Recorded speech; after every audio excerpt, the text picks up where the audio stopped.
Okay, today is June 4th.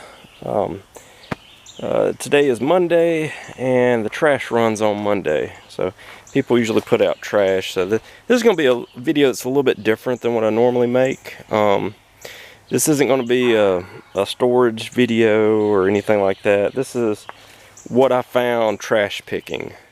And this is actually in about maybe an hour and a half to 2 hours.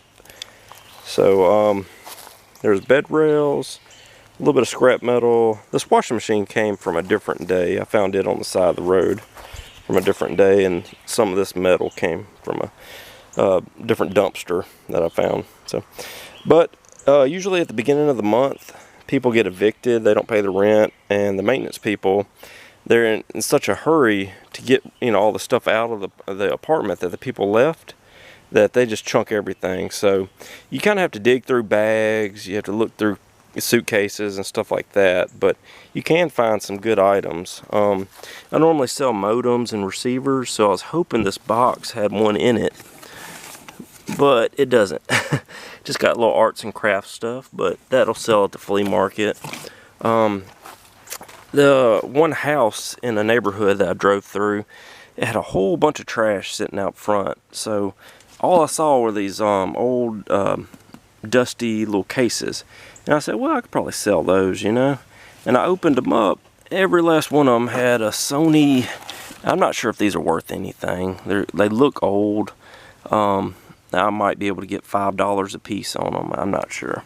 But it's got the chargers. All of them got chargers, lens caps.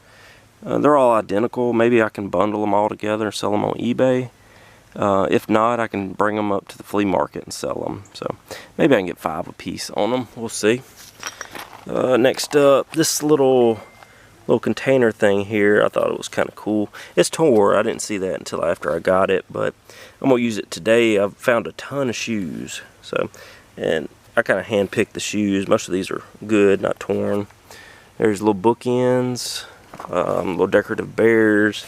A lot of little suitcases, luggage containers, a lot of baskets. I sell baskets super cheap, so not a huge profit, but they all add up. Little coaster holder. Cliff notes, I'll bundle all these up together and ship them on eBay. It actually is books, so I can qualify for that media postage, which is cheap. Some stuff, like this Game Boy Advance bag, might sell online. There's a little picture frame for the flea market.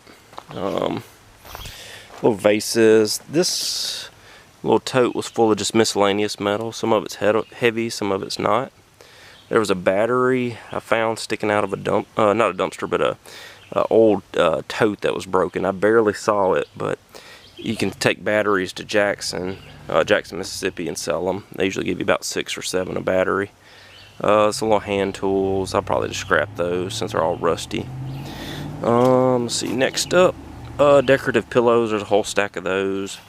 There was a Kawasaki drill and light, and I got 1 battery, but no charger.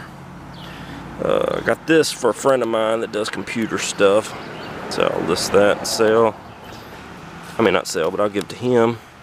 There's a Toshiba laptop, and it's an old one, but if somebody could use it, it'd be worth something. There's a little, looks like a little small coffee table, maybe like a kid's coffee table or something. There were a lot of backpacks, a little barbecue grill, and this thing was actually nice. It was clean. You could tell that it was just people that got evicted, so they set it out. So there's nothing wrong with it. A little small computer bag, probably fits this computer. There's these 2 propane tanks. Now, the key to these, what you can do is you bring them to Walmart and you can exchange them. I think it's about $12, $13. You can get a brand new tank for $13. So if you bought a brand new one, you'd be spending about $50. So this isn't really a resale thing, but if you're like me and you need propane, that getting these old tanks and doing an exchange, it's a lot cheaper than spending $50 a tank. So you can just spend $12 and get it refilled or in exchange. Little coolers. I got a lot of small coolers. These little small ones sell a lot easier than the big ones typically, and they don't take up as much room. As far as clothes, I normally don't get clothes. I have found the most jeans this year. So, and they're my size, they're name brand. You know, for the most part, they look clean. Look like they were in a drawer, just sitting there. So, these are personal use for me. Wood screws. There was all kind of miscellaneous stuff that I found when I was out. But this is more of the money right here. This copper wire. Usually it takes me about 2 weeks to fill this tote up, and then I'll just burn off the rubber or strip it, you know, cut the ends of stuff off. And after all's said and done, you'll have a pile of copper. It's like number 2 copper, the cheaper. And so you can sell that at the scrap yard. And this is kind of what you can get within about an hour or two of just going around trash picking. Let's see, this is nicotine little patches. Believe it or not, I will sell that at the flea market. I don't know if that's it's probably not even legal, you know, to sell it. But anyway, I'm not gonna sell it to a kid, of course. But you know, if some 40-year-old guy comes over and wants to give me $5 for a box, yeah, have at it. I don't care. But this is a normal trash picking day. So tomorrow there's an auction, so I won't be trash picking, but maybe I'll have another auction video to show you tomorrow.